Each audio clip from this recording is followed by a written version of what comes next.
There we go. Good afternoon again. A little after a quick break.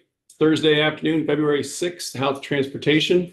And we are getting a very quick, we appreciate your fast response to join us. A quick response based on the assignment that we had brainstormed the committee discussion about the speaker's effort that every committee be involved. But Jim is joining us as the chair of the Vermont Public Transportation Association Board of Directors. And he has some examples and some things to share with us. And who knows what other directions we'll go in, but welcome, Jim, and welcome to committee. We appreciate you joining on such a short notice. Thank you so much, Chairman Welker, and thank you to everybody for having me. I always appreciate the opportunity to testify. My apologies for not being live, just a lot of other pressing demands going on for us right now, some of which you're probably aware of in terms of the transition or proposed transition of rural services from GMT. So my understanding for your curiosity today that you are very interested in learning more about the intersection between public transportation and school transportation. So under that premise, I did want to start with there are federal regulations under which public transit providers operate, which do have an impact on our ability to provide transportation to schools or school-age children. The primary intent of those is to ensure that there are school bus regulations and school bus operators that are focused exclusively on school transportation. Typically, that means door-to-door service for only students and for no other riders. Public transportation, of course, is open to the general public and is not door-to-door. It is stop to stop. So that being said, there are FTA regulations which do allow for public transit providers to serve that age group and to serve schools. Effectively, it's called Tripper service, and it allows us to provide access to school age children on our public transit routes. That is how actually a lot of the transportation does happen. We can build those routes to provide additional service if necessary, additional frequency, additional capacity, adding vehicles when school is going in session in the morning or after school. That's typically a way that we can accommodate school transportation. There's a certain amount of typical flow to how the general public uses public transportation. But when you add a bunch of school kids onto vehicles, then you just need more seats, need more capacity, might need more frequency. And you're also allowed under those regulations to make some modifications to the routes themselves. As I'm sure you're aware, many schools are on relatively popular commuting routes or business routes. And so the schools are sort of right there, and we can build stops that are either near or on school property in order to do that. So it just wanted to make sure that the committee understood that there are limits to what we can do, but it doesn't mean that we can't participate or aren't participating in school transportation around the state. I do want to say that part of how this happens in Vermont, it is a little bit disparate around the state, depending on the region, depending on the providers and the capacity that they have, and often depending on some of those comments that I just made, how close are the schools to the routes that are either in place or could be put in place. We can't go way off the beaten path and provide exclusive service to a particular school. So for us, I will say, not only might you introduce me, Mr. Chair, as the chair of Vermont Public Transportation Association. I'm also the executive director of Tri-Valley Transit, serving Addison County, Orange County, and Northern Windsor County. We happen to have a lot of service that operates on pathways that do have a lot of schools within the town of Middlebury, along the Route 7 corridor, in Sharon, along in the Upper Valley, along Route 5. There are a lot of schools that are on these major routes in Vermont. We actually have been asked by many schools, what we can do to accommodate them and help them in solving transportation problems, whether it's getting to and from school or whether it's getting to after school activities. We actually have just been kind of going through this ourselves. There are 27 different secondary schools that we provide service to in some way. Some of those there's a lot of traffic, some of them there's only a handful of students. We also, in an education realm, do service for 6 college or other adult education institutions. So we've had a fairly long history of providing that. You're probably aware that GMT, certainly in the Burlington area, has a strong history of providing school bus transportation. Again, it's under those school tripper laws and regulations. And then around the state in varying degrees. I'll pause there in case you have any specific questions or want to lead the conversation in any particular direction. Representative Thomas? Yes, hi, Jim. Thanks, Al. Have you, as your group, given any testimony or been a part of any of the ongoing discussions on education financing, whether it's the commission, the one created, or any legislative testimony or questions about transportation costs for education? We have not actually. We have not been reached out to comment in the education committees or in the education realm.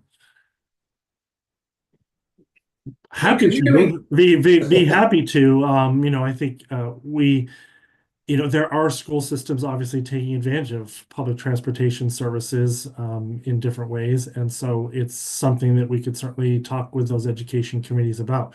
We are not allowed to be in competition with school bus companies. So, there are ways that it happens, and there are rules and regulations around which to be careful. Jim, those rules are federal, all federal? Correct. Okay. And you said you did some work with up to 26, 7 different. Yeah, so you- Tri-Valley Transit happens to just be in a position where we have lots of schools that are in relatively close proximity. These are both public schools and private schools, so it's a mixture. All of them, serving our secondary students. So, there's Middlebury High School, there's Middlebury Middle School, there's the elementary school in Middlebury, there's a couple of other alternate schools. We serve the North Branch School in Ripton, we serve the Sharon Academy, we serve the Thetford Academy, not us, but RCT serves St. Johnsbury Academy. GMT is in Burlington serving, the high school, middle school, elementary schools there. There are schools along the Route 7 corridor, the Waldorf School. We happen to, as we come into Burlington, it's Rice is close by. So, there's just a lot of different schools that are naturally on the routes, the general public routes that we're operating. And sometimes we reach out to them, sometimes they reach out to us to collaborate on how do we, what can we do for them, and what are their needs. So, Jim, what are you actually doing for transport? Are we talking about special trips? Are we talking about pickups and drop-offs in the morning? Could you pick 2 or 3 different examples of what you do and what you can do in some of these, pick out of some of these schools, some of the bigger relationships, Sure. perhaps, of what you actually, who are you transporting to and from, and what times of the day, what kind of activities? If you can give me 2 or 3 different examples, if possible. Sure. So Middlebury is the easiest in the sense that Route 7 comes right through Middlebury. It's obviously a major state corridor.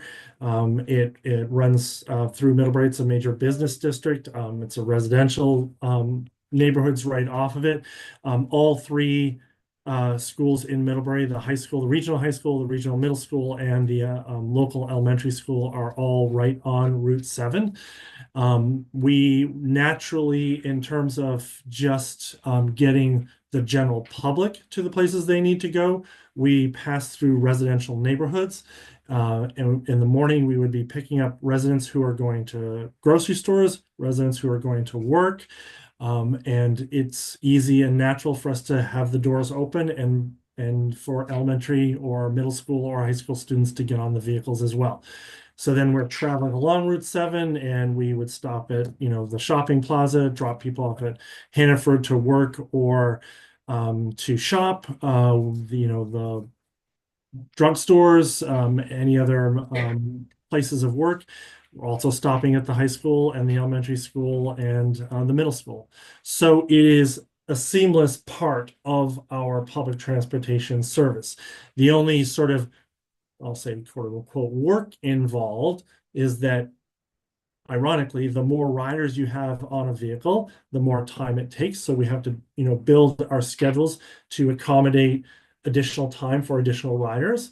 And then we're creating stops at or close to each of the schools to create a safe drop-off point for those riders. So, there's some work that's involved on communications, and then we just run the routes. And again, we're going to neighborhoods for the purposes of serving anybody and everybody. And there are always multiple destinations. Clearly, shopping and work are highly popular activities for people, but school is another one. Again, along probably a second one I could provide for you is that there's commuter service running down the 89 corridor from Randolph, goes along 89 all the way down into the Upper Valley. Primary market is our commuters going often to either Dartmouth College or to Dartmouth Hitchcock Medical Center, maybe the VA Center. There are other services in the Upper Valley that they would go to. The Sharon Academy is positioned right at the exit 3. It's, again, it's on the way. There are people who come to that, go to that school. We can pick up students wherever they are and bring them in and drop them off at school. So those are a couple of quick examples. Okay, Representative Corcoran. Just a quick question, Jim. So I take it you're not replacing all the buses within, say, Middlebury. You're probably just eliminating probably one bus and you're isolating those pickups to probably a 1 to maybe 2 mile radius on your normal path. So you're not going out 3 or 4, 5, 10 miles out on the outskirts of, Middlebury to pick up kids. Is that correct? Yeah, that's a relatively accurate assessment. We absolutely are not going out to, for example, Bridgeport or Cornwall, and scooping up students at their front doors. There's not those towns typically don't have enough general public population that it makes sense to build a service that would go there. We've talked as just an example of, potentially providing general public service along the Route 125 corridor. But even that, the length of it, say from the New York border over, still doesn't have enough population to really justify the investment in a general public route. If it did, we would certainly open the doors for families and students along the way.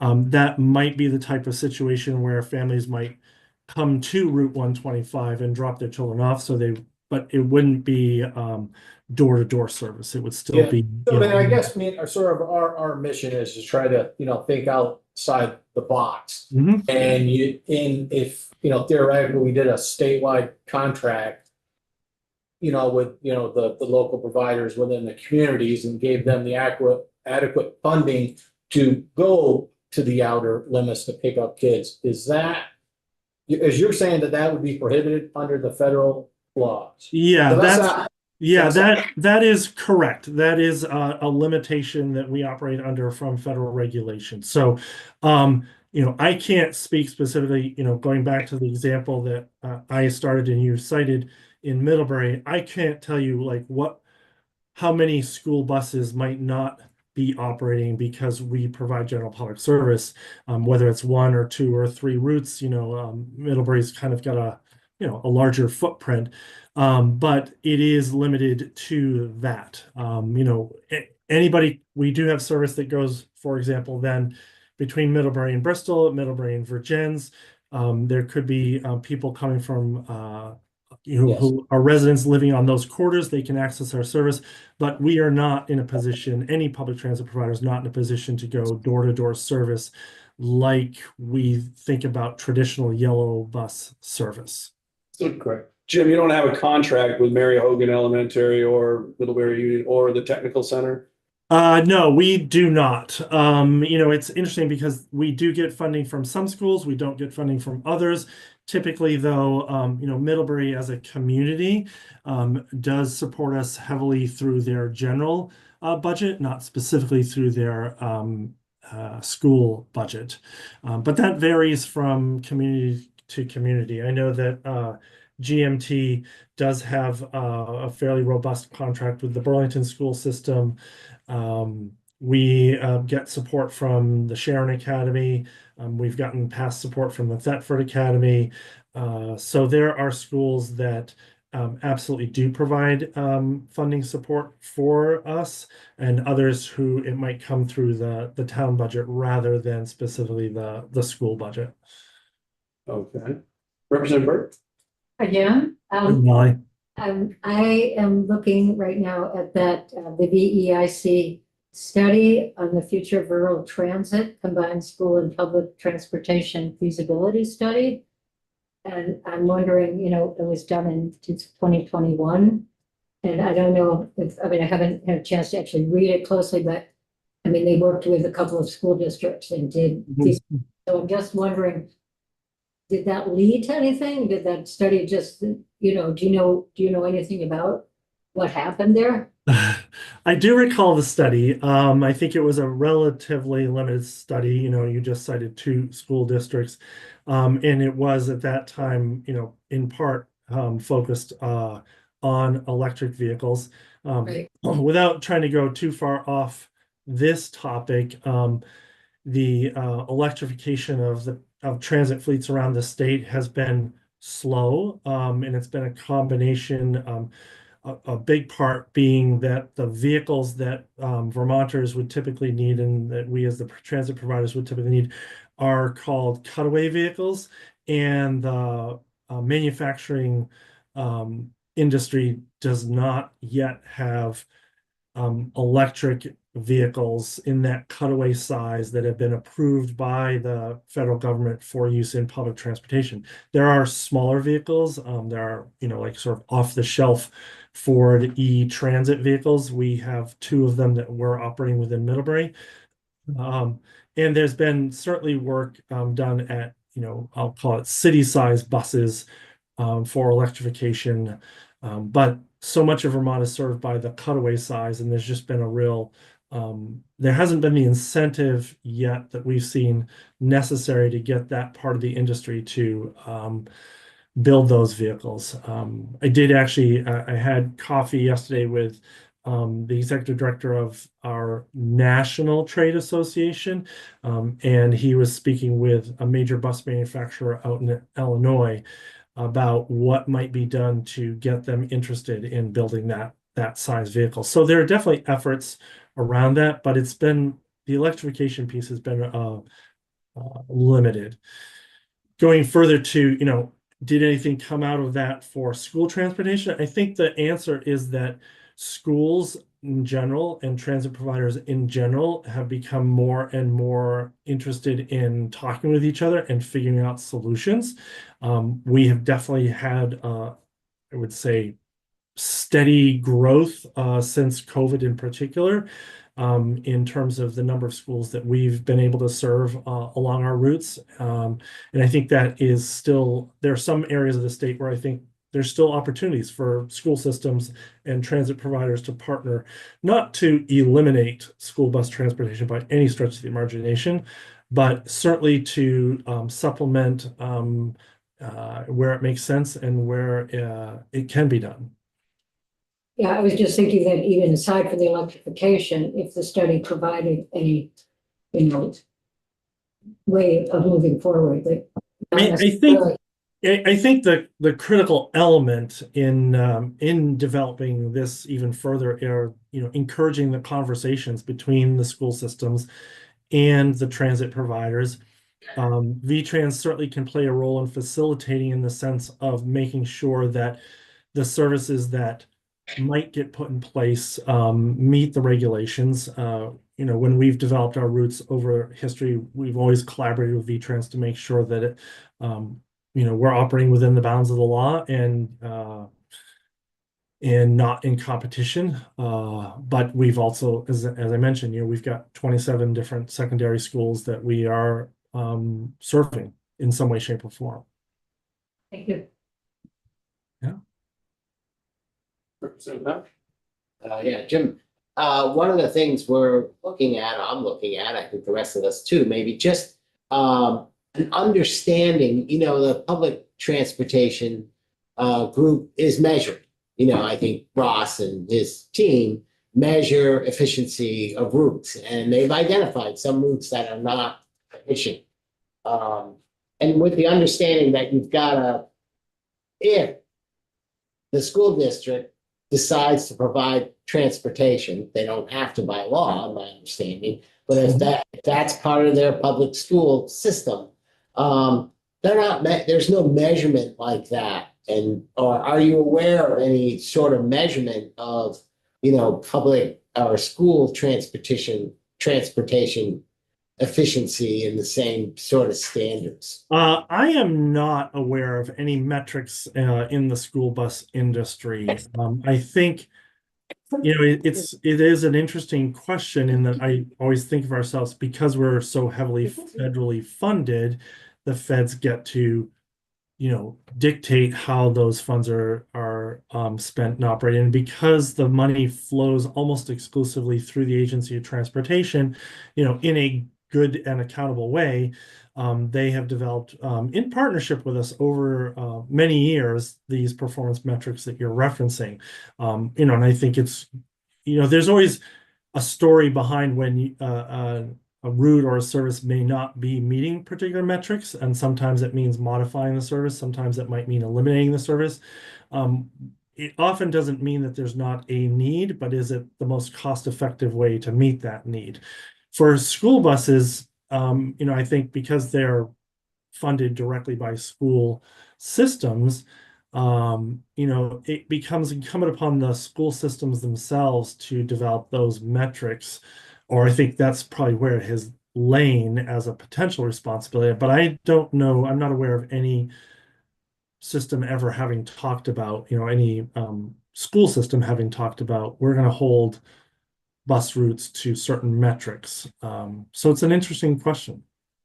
And also I'm wondering, because, correct me if I'm wrong, each school district that's providing buses, they might contract out that to a private organization providing buses, or they may, like CCSD, have own their own buses and run they're a bus company too, in a way. Correct.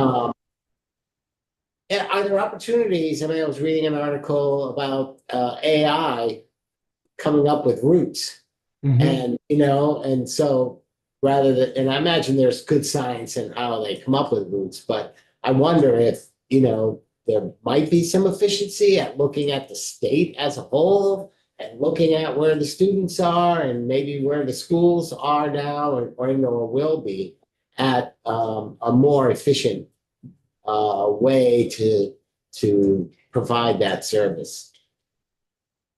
I could probably only speculate. Certainly the hypothetical AI could generate more effective routes. We would want to determine, or whomever it was, the school systems would want to determine, what's the important metric? Is it the amount of time a child spends on a bus? Is it how many riders can be picked up on any one vehicle? What's the timing of arrival? All those kinds of things would obviously play into it. And I'm not certainly in a place to determine what school districts might think about how to do that.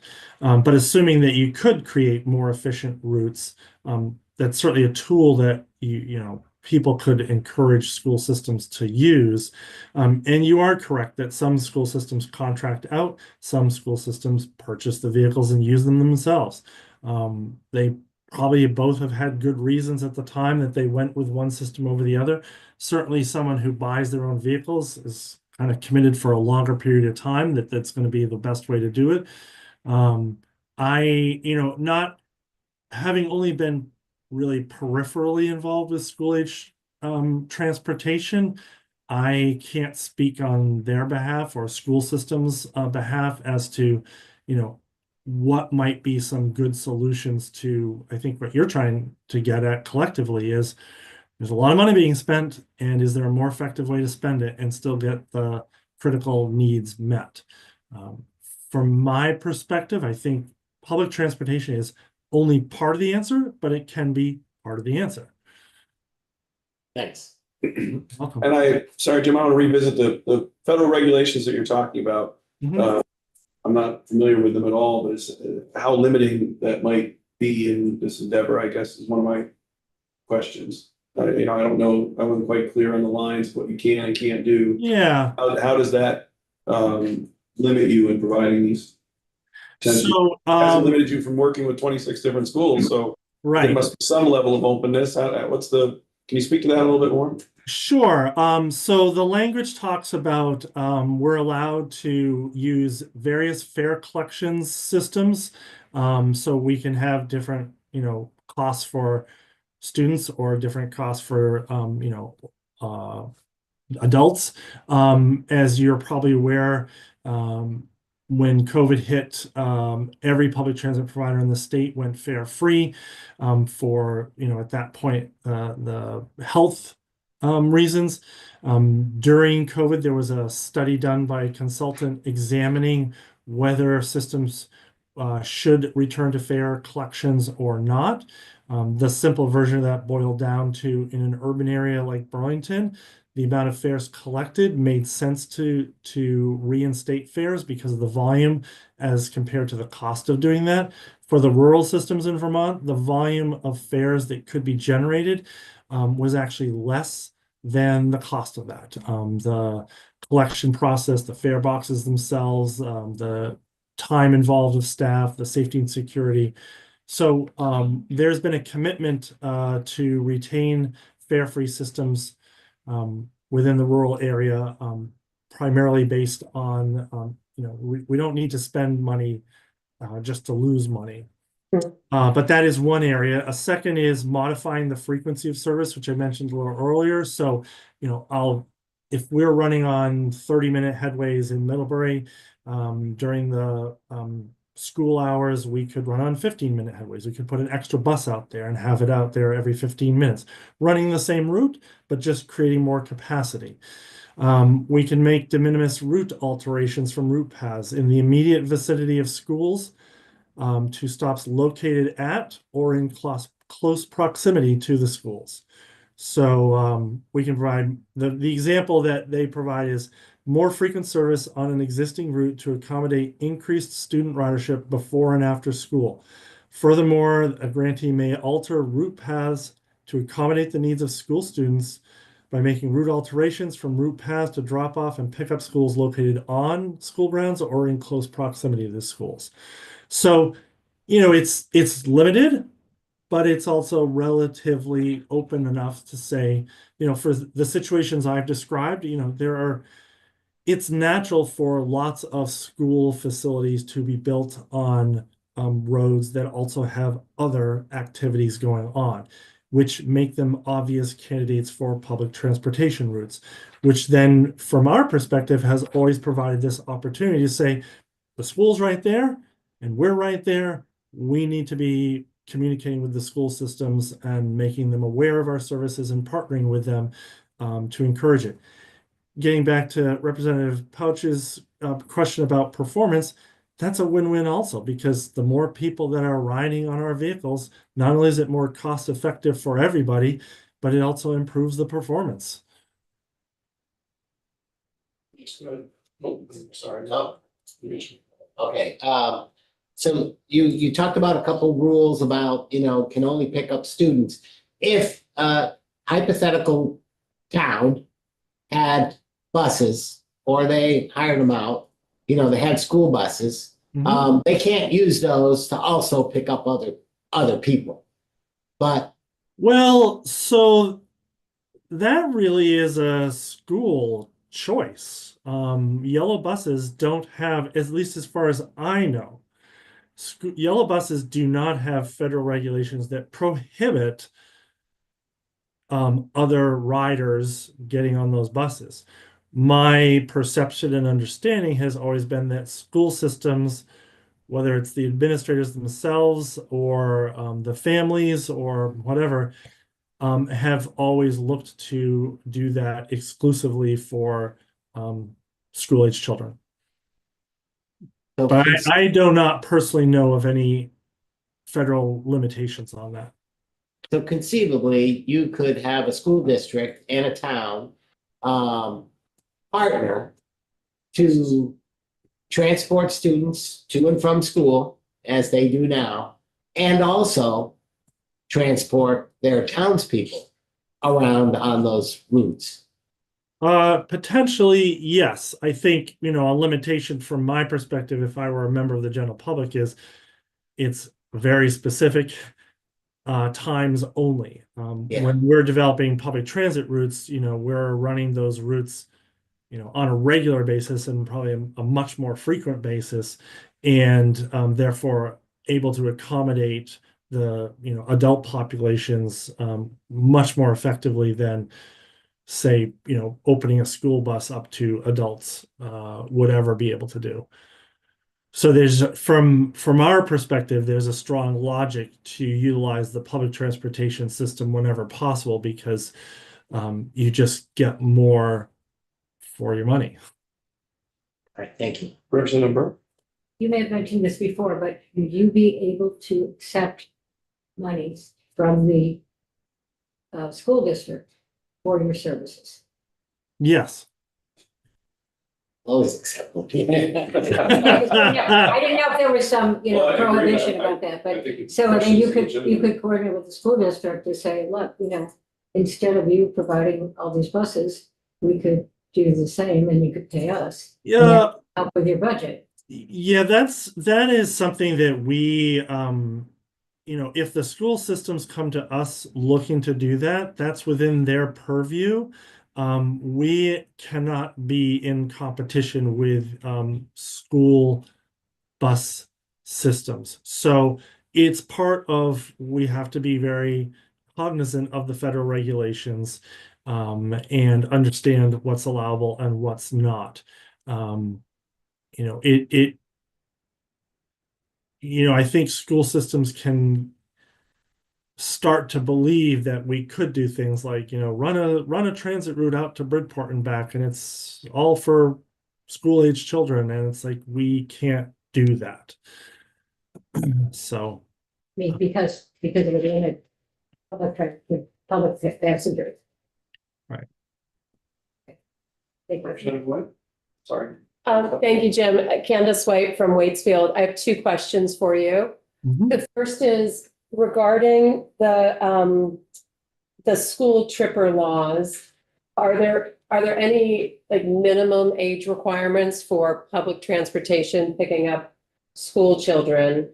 And my second question is, of your experience where school children are transported with the general public on public transportation, do you know of any issues regarding the public and the school children mixing together on public transportation, just in terms of anticipating some concerns that superintendents or parents might have?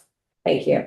You're welcome. So in terms of age, there are no federal regulations around age limitations for using general public service. So age limitations are most likely to be set by the transit providers themselves. We, you can get some pretty young children riding. You want them to have some level of, typically older child or adult supervision going along with them. But we've certainly transport kids to kindergarten, elementary school, etc. In terms of the question around sort of the interactions or intersections of kids and adults.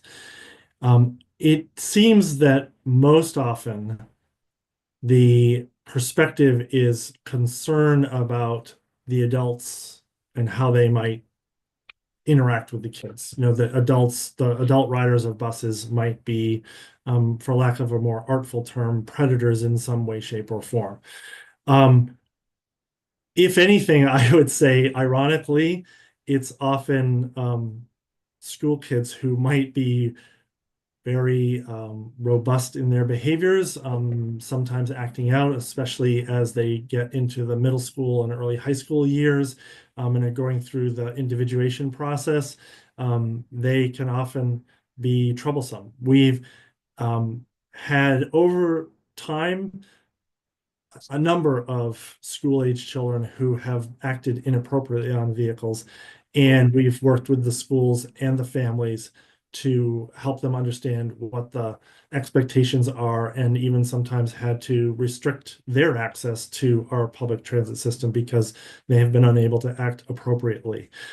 That's not to say that we haven't had adults who sometimes act inappropriately as well, but I would say overall, there's not, from our perspective, an issue with blending adult populations with school age populations on any of the routes that we serve, other than what's their behavior going to be, regardless of whether they're both on the bus at the same time or not. So we have not seen it as a barrier, I guess would be a summary statement of that.